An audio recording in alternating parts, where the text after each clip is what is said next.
Welcome to the Dave Palma Show, the podcast that revives, restores, and awakens your innermost capabilities. You have the training and the talent to succeed, but do you have the guts to fail? I love what I do. When you love what you do, you want to be the best at it. Today is about the power of you. You will change the world. Find your path to success through the journey of those who have succeeded. And now, your host, Dave Palma. Hi, welcome back to the Dave Palma Show. And with me is an entrepreneur, chiropractor, and now an author. She has published a book called Raised as a Lie, which explores her story growing up amidst deceit, denial, and racism. Dr. Naeema Olatunji, welcome to the Dave Palma Show. It is such a pleasure to be here. Good morning, my time. Dave, how are you? Good morning, America from the UK. And good morning, Britain from you to me. Good afternoon for us, really. There you go. You got a wonderful, powerful story to say. I mean, obviously I'm well aware of race issues, obviously growing up as well as biracial in a different way. Both my parents were immigrants, but, one's kind of an Indian diaspora from an island near East Africa, Mauritius, and then African Caribbean, which obviously is a very strong representation around, Europe, UK and North America. But your story really goes deep and revealing. So it'd be interesting to see what your story is. And of course, you've revealed the book, which is a memoir. Perhaps you could just tell us your story and weave in your book as well with it. And we can enlighten everyone as to what's going on now, up to date with your life, yeah? I appreciate that. I decided last year that I would write this book and tell my story, for which I think that we sort of all normalize our experience growing up, right? It is just our norm. It is simply what it is. If you grow up in snow country, you just know that it's cold in the winter. There's sort of not this other experience like, oh, I wish I was on the beach, right? Like that's not what you sort of default to. You know what your life is. And I think that for a very, very long time, it is the same for me, that I believed that my life was normal.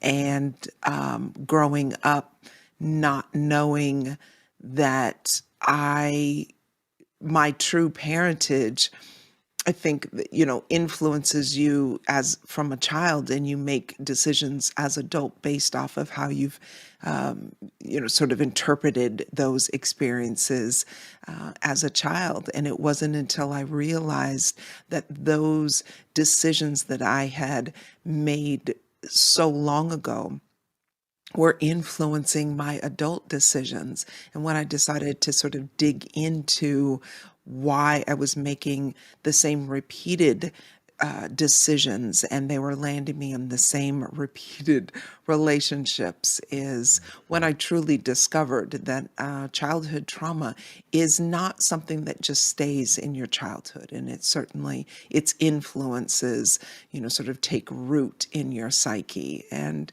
so I'm glad to have written the story, although it was definitely a monumental task for me. I would have never considered myself a writer. Like, I didn't even journal. I didn't even own a journal. I've written a book and I didn't even do that either.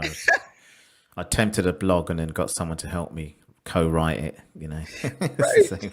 I think that's what we learn, right? Like what we're really good at, we sort of default to. And for me, it's far more left-brained. And as an adult and in my profession, the ability to really tap into sort of those very left-brain dominant decision making and assessing situations and patients is far more an easier sort of feel for me. And so this was a very daunting project, but I'm really glad that I took it on, and I'm glad to be having the conversations. I think that that's probably where we all connect.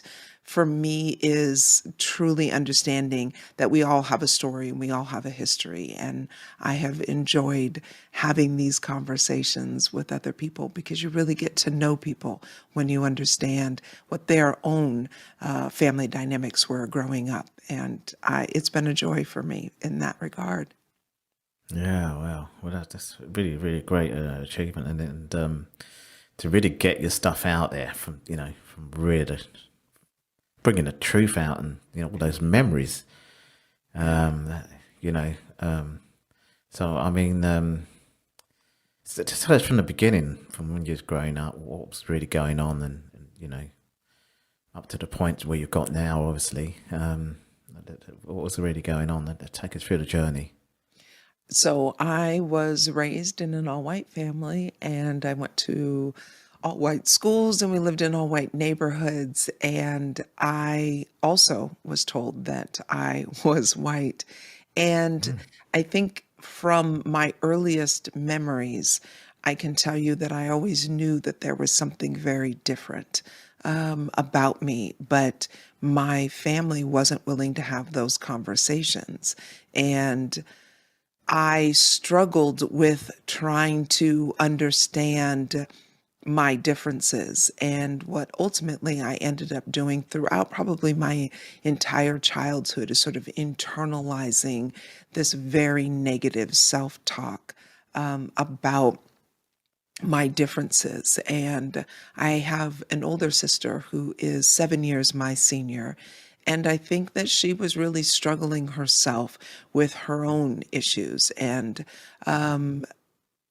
I became her target. And she would absolutely terrorize me with just horrible, horrible things that you shouldn't say to anyone, let alone a child. And I had a really difficult time refuting, her bullying, because what I knew to be true is that she was right. My skin was brown. Hers was white. My younger brother's was white. She had blonde hair. I had dark curly hair. I didn't look like anybody in my family. But the words that she would use was that you're dirty and you're ugly and nobody wants you. And I did not know then that that was her own issues, right? My sort of dream was for my sister to love and accept me, and I idolized her, and I wanted to be like her. And she was so capable and super, super smart and witty, and really a talented artist. And I just thought, if I could just be white, then she would, love me, and that she would accept, who I was. And I spent a lot of years trying to figure out, how to navigate through that, because she was extremely deceptive. So when adults were around, she was, this doting older sister. But that just was not, what was actually happening. And because I was so afraid of the words that she would say, like, in the middle of the night, we're all going to leave and you'll wake up and everybody will be gone, that I never told anybody. I was so afraid that that sort of would become the reality, and I would be alone. And so I never told, anyone. And I just did my best to sort of try to measure up. And I think that, sometimes we find ourselves in the shadow, in somebody's shadow. And it doesn't necessarily have to be, like my situation, but where we're trying to measure up to somebody else's idea and expectations of us. only in my case, that was just never going to happen. But in my young 3 and 4-year-old mind, I didn't know that, right? And so I think that those sorts of wanting to be accepted and wanting to be loved unconditionally, those are the decisions that we make as young people that, can negatively affect decisions that we make as adults, right? Seeking out that sort of approval from others. And so I know now, and I can fully articulate how much that really did have an impact. But I spent a lot of years in denial for me personally. And it wasn't until I was 18 where there was a situation that forced my mother to come full face with the truth, and that was that while she could ignore it and she could be in denial and the rest of my family could pretend that the elephant wasn't sitting in the middle of the room, that when we had moved to a very, very small town in Arizona that boasted of almost zero diversity, that I stuck out like a sore thumb. And when I was cornered in the high school cafeteria and the boys were threatening to take me out and lynch me, I didn't know what that meant, but I did know that it was a threat and I was afraid. And when my mother found out, I think that she had this moment where there was this, I can no longer hide from this and I must protect my daughter, right? And so she, her revelation to me was a bit of course I'm different. And now you're finally admitting this. But it also set me down this really sort of winding, twisting path of, how do I navigate around this? Who do I talk to about this? There wasn't anybody in my life that, that I felt like I could have this conversation with. And, so I ended up, it was my 18th year, I needed to go to community college because I was not a good high school student. Mm-hmm.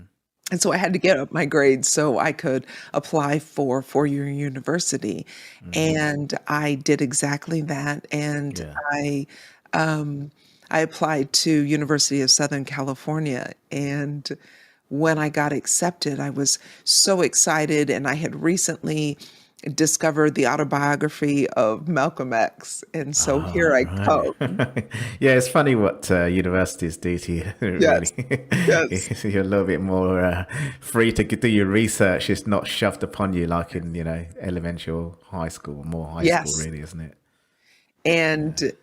And so when I got to campus, I fully embraced what I interpreted what that meant to be Black. And, with X's autobiography under my arm, I felt like I was, ready for the world. And so I deemed that period of my life becoming super Black. So I put big dookie braids in my hair and a big ring in my nose and, wore shirts like Hippocrates is a liar and a thief and, down it with comes Whitey. With the student politics life, really. Yes. The Black politics side of it, if you like. Absolutely. I remember watching a film called Higher Learning. It's kind of like that, Yeah. And so I think I had a really good time sort of exploring because my parents were in Arizona and here I was in Southern California. And while I had spent a number of years growing up in Southern California, my family, my extended family was an hour and a half away. And so I felt free to sort of explore this, new side of me and see what it was that I could discover about myself. And what it meant to be Black.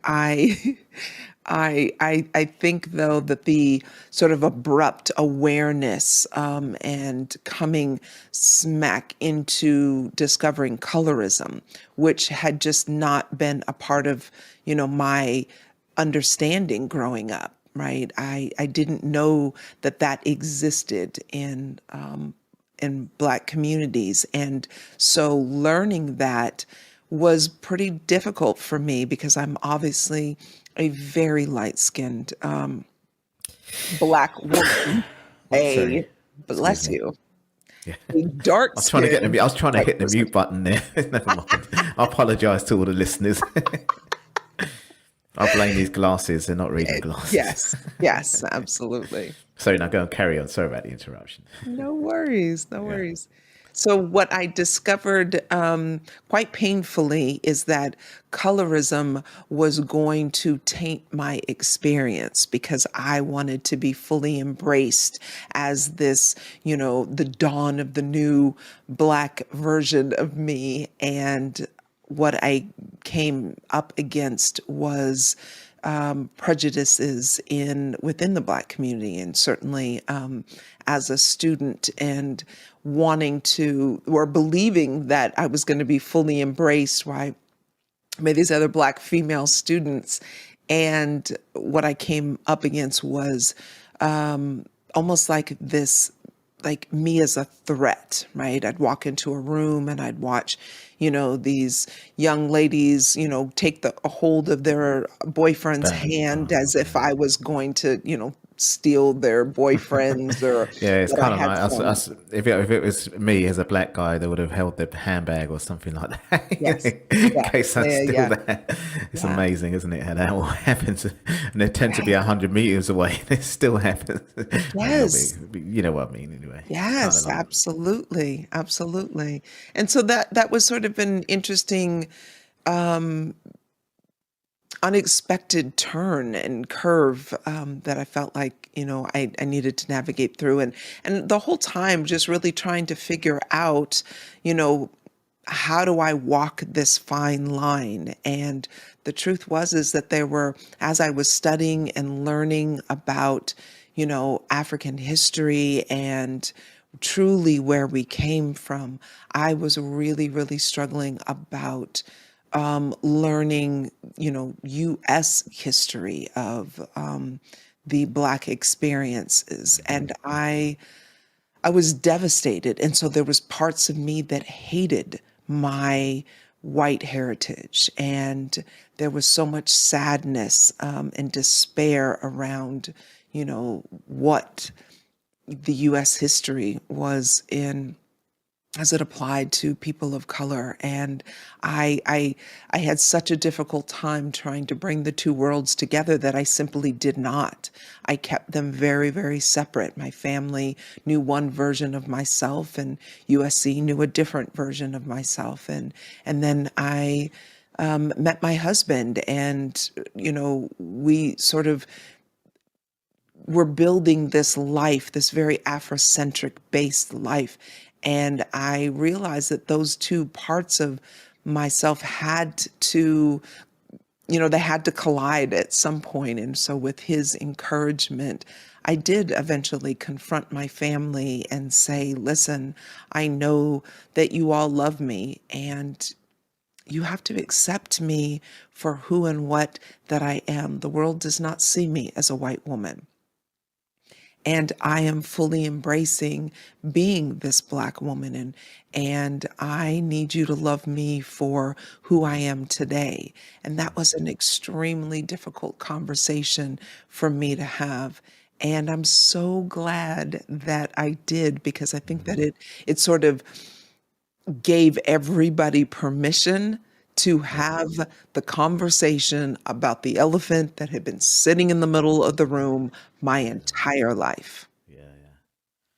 oh wow. I mean, it would have been tough on them because their mindset was around and bringing this daughter up in our world, in this culture and everything, and all of a sudden, that kind of glass got shattered. It's not a glass ceiling; it's a glass kind of like division to a Yes. smoke screen or something like that. Yeah, I Smoke screen agree. got shattered, if you like. I agree. cultural smokescreen. Yeah. So that's something I invented. It's now cultural I love it. smokescreen. Yeah, I think someone's gonna You should steal that trademark from it. me. Yeah. So talking about that cultural smokescreen, that's really where Raised as a Lie came about, really, isn't it? Really, it's kind of what you discovered, and Yes. maybe that conversation somewhere along that came in. That maybe you said something to say, "Look, I've been raised as a lie." Is that right? Is that what happened Do in you that know it's conversation? so interesting? I not in the conversation with my family, but when I decided that I was going to write this book last year, I having told my story. So I told my story probably first time in public when I was in my early 30s.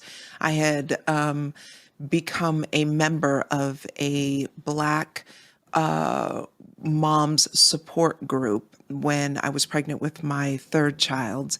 And there was just this amazing camaraderie and sisterhood. And I felt so loved and so accepted in this group of women. And we used to have monthly potlucks. And one Sunday night at one of these monthly potlucks, we're all sitting around chatting before the meeting started. And the woman next to me is talking to me, and she's a dear friend. And she says, "You remember those burns that used to get back on the back of your ear when your mom would hot comb, would straighten your hair with the hot comb, and the iron would be so hot, and you'd try to, to stay super still and not wince." And I just sort of Yeah, because you didn't know about remarked, it. right, that I was like, "Ah, that was before I was Black." And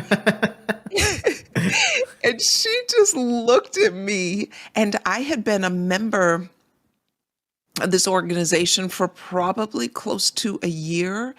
And as I said, I felt extremely loved and supported and cared for. And yet this just was not a conversation that I was having with people about my experience and growing up. And so that moment, sort of her look on her face, was she was so perplexed, but in this sort of very curious and non-judgmental space, that I decided that I would just tell her the story. And as I started talking, the women around us got more and more quiet till the entire room was listening. Compelled.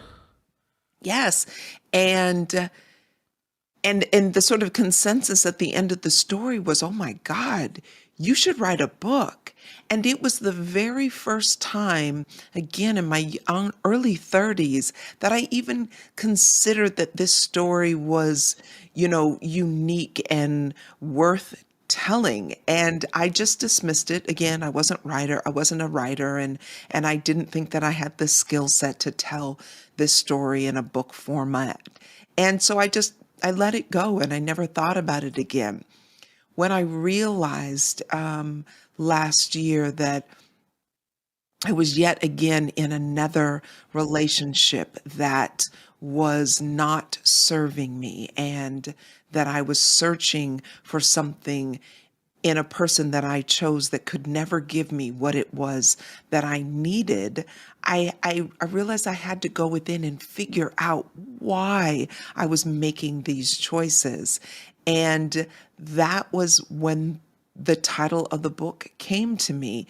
And I think I instantly felt the resonance of that truth.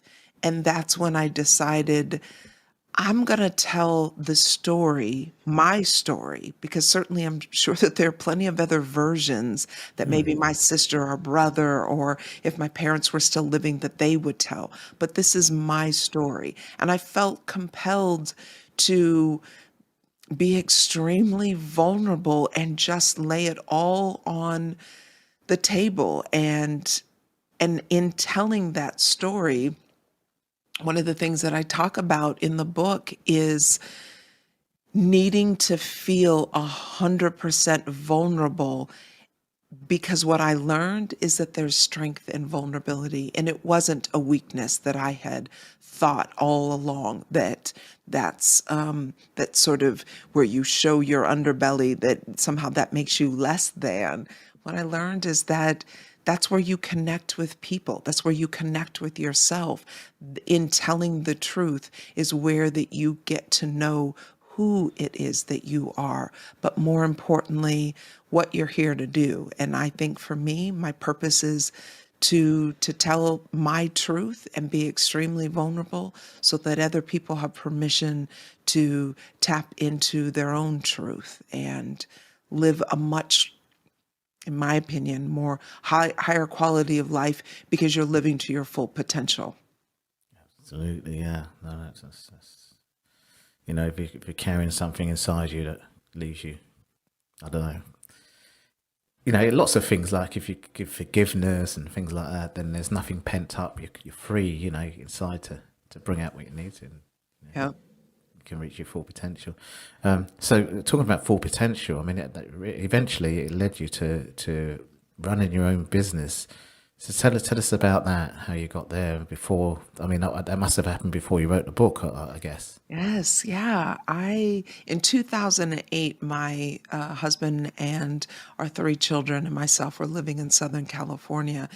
And while we were, at that sort of family income at, right at, a 6-figure income, we had this sort of experience. We were living in one of the most expensive cities in the country, and we were just broke at a higher level. And I felt like we were on such sort of the hamster wheel of, always, putting out financial crisis and fires. Actually, they weren't so much crises as they were just constant fires. And I just felt the pressure and the duress of what that looked like. And I wanted something more for our family. And so I went on a 4-year campaign to sell my family, my husband and my 3 kids, on relocating to Atlanta. And nobody was excited about that. And my husband kept saying, have you ever been to the South? Do you know that we're Black? Do you know what they do to Black people? It's not like, do you remember the history? Except for Mississippi, maybe. And I was like, yeah, but, and I couldn't explain it. I just knew that I kept hearing the call to move to Atlanta. And so when he finally acquiesced, we moved 2008, and 6 months later, the economy crashes and we lose everything. And we go from this, almost, financially stable family at, 6-figure to food stamps. And it was devastating. And I wanted to go back to graduate school. And our 13-year-old, who was our oldest at the time, had a health crisis, and he was struggling and with migraines, and we didn't have an answer, and we couldn't, figure that part out. We were super holistic, and we just couldn't find the solution for him. And then a chiropractor introduced herself into my life, but just as a friend. She was another parent at the school, and we met at a PTA meeting, and I ended up sharing with her our struggles with my son's issue, and she said, you should bring him to our practice. And I was like, why would I do that? I didn't really know what a chiropractor did, but when I did some research, I was like, neck pain, back pain, car accidents, like none of that was applicable. And I didn't understand why that she wanted me to, but this was a new friend and I didn't want to upset her. And so I just sort of smiled and, just kept the conversation going. And when she said the next day to me, we were sitting at the carpool line talking, she said, you've tried everything else. What would it hurt? And she was right. And so when we did go to her office, and her husband practiced together, and they explained why it is so important for this master control system of ours, the brain and the spinal cord, for it to be able to communicate through the body. And Yeah. the way that it does that is through the nerves, and all of this very vital master control system is protected by bones. And Yeah. when they explain that if those bones are misaligned and they put pressure and irritation on the nerves, then the brain can't communicate effectively. Right? It's like if you've got a hose and you turn the water on full blast, but then you step on the hose, all the water is not getting through. You're not living to your fullest health potential. And so when they took x-rays, I had seen that that very top bone had misaligned from a fall that he had had 6 months prior. And that was the beginning of his issues. And when her husband adjusted him for the very first time, and I saw the transformation that happened over the next following 3 weeks, I knew that that's what I wanted to do. I wanted to give hope and, healing back to families that were struggling. It's your calling. Yes. And so I decided that that's what I would do. And so I applied and was accepted to chiropractic school. The school was right here in Atlanta where we had moved. And I was elated at the idea of being able to create a profession that I knew that could truly make a difference and change the health in our communities. And it was really daunting because it was a 4-year program based in math and sciences, and that wasn't my background. And so I really, really struggled. But in the endurance, it paid off. And I'm really, really grateful because now, nearly 14 years later, it has afforded me the opportunity to serve literally hundreds of families over these years. And it's been a huge blessing. And I own my own practice here in North Atlanta. And what it has given me is the courage to really step out and do things like write a book that earlier would have been so daunting. But I think that when you take on really hard things, you build that muscle. And in that muscle, when an idea comes to you at 49 that says, hey, you should Yeah. write a book. I was You 49 now, when I wrote mine. So. yeah, But I you mean, I now had have the dyslexia, so courage. it was even more of a challenge for me. Yes. And it was co-written, so I came out with the ideas and my attempt at blogging. So they helped me. The co-author helped me in that way. That's amazing. That is so Yeah. incredible. It is so incredible. So I mean, back to you. I mean, you've achieved now, accomplished these great things, just like I did in my life. Firefighter. I accomplished a degree, and that's when I found out about my dyslexia. I was an adult dyslexic, and then I wrote the book afterwards, an inspirational, motivational book. So, if you looked back at your young self, before you discovered, the identity and when you was raised as a lion, if you like, what would you tell yourself? I mean, looking at what you've accomplished now, and what would you tell our audience today?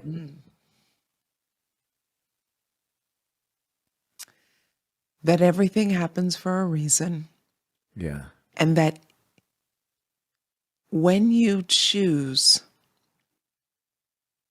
to take responsibility for your own wellness, for your own wholeness, and that you appreciate that worthiness is an inside job, that you empower yourselves, and that nobody else gets to define you. Somebody else's opinion, says Les Brown, is none of your business. And it is not your definition of yourself. And what I would encourage my younger self, and certainly anybody who's listening, is that all of the experiences that you have, you get to choose the meanings that you derive from them. And that ultimately you are the one that is in power. And that it works out. And if you just have faith and know that truly you are here for a God-given purpose, and that there are no mistakes in the universe, not one. And you certainly are not an exception to that rule. Yeah. And that you are a walking miracle. From a scientific perspective, the trillion cells that make up who it is that you are in this physical form is a walking miracle. And you get to enjoy your experience and create the life that you want, because it is, in fact, your job and your responsibility, in my belief, to bring your gifts to the world and know that you're blessing other people in your family, in your community, and certainly in our world at large, by embracing your own potential and giving your gifts and not keeping them hidden inside. Wow. That is so beautiful. That just sounded so spontaneously coming out of your heart there. You know, that's what I want our audience to hear. That's so great.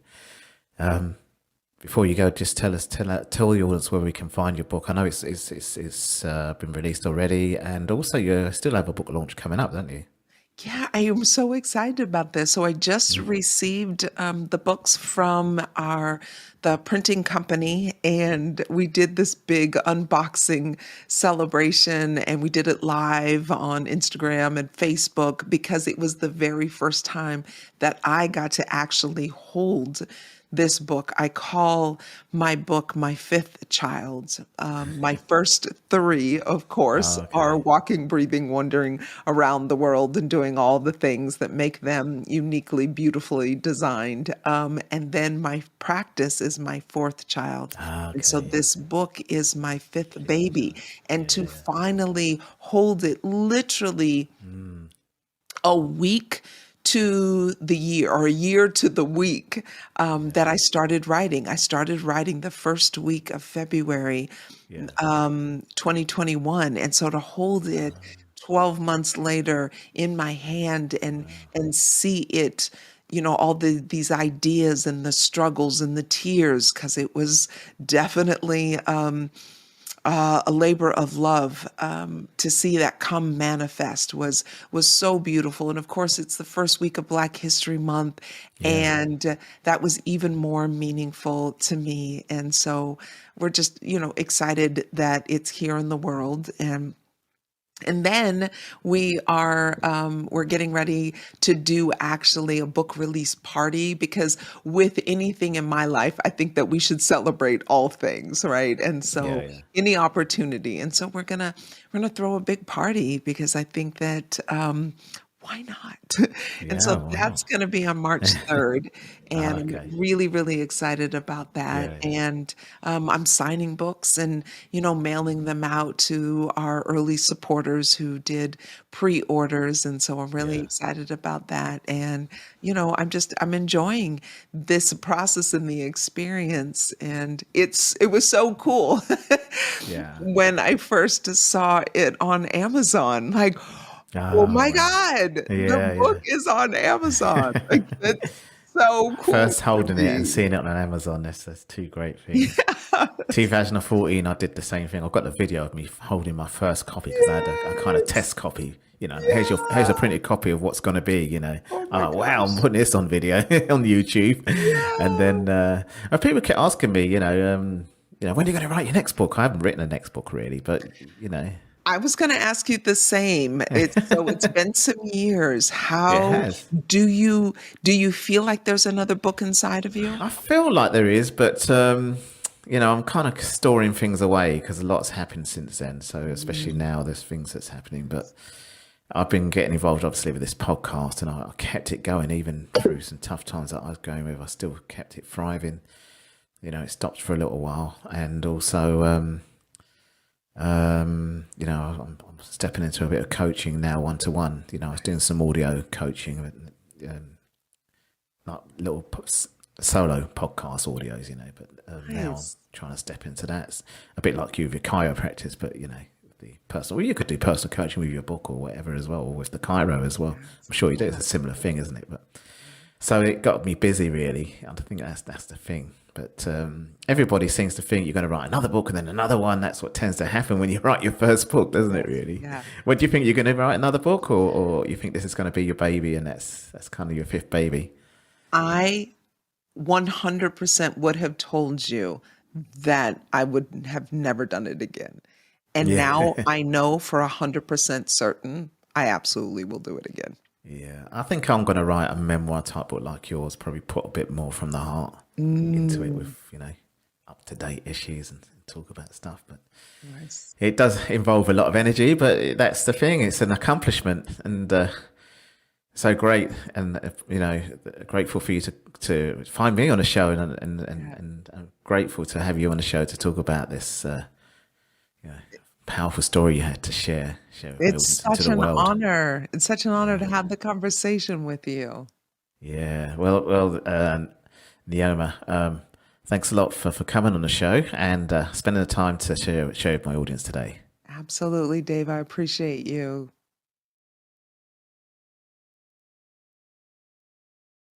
That's all for this episode.